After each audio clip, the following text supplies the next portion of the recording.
Our weed of the week is dog fennel, and I'm going to get more specific here. It's Mayweed Chamomile. You know, we were having a little discussion about this before the show.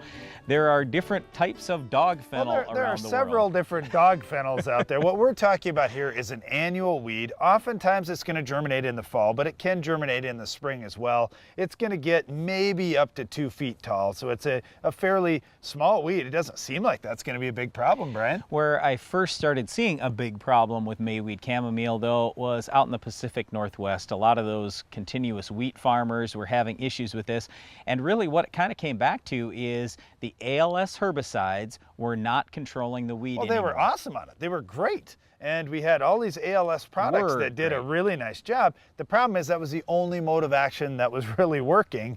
And so when we used it over and over again, pretty soon it ran out of gas.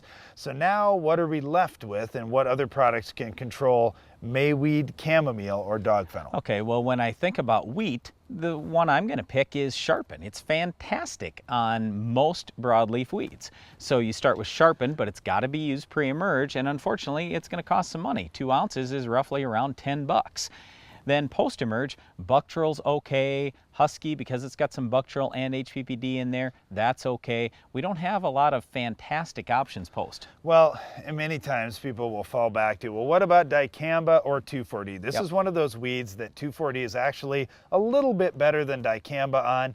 I would still say Bucktrill or preferably Husky would be the ideal choice for me, but crop rotation limits that with Husky, so you've got to pay attention. Bucktrill doesn't have any soil residual, so that's one that you can rotate to about anything from.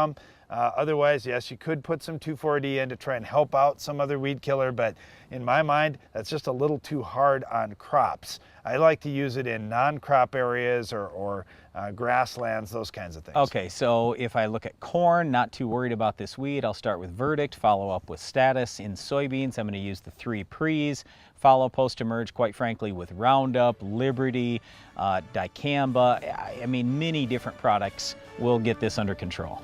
Well, that's all the time we have for our Weed of the Week, Mayweed Chamomile or dog fennel. But stay tuned, Iron Talk is coming up next.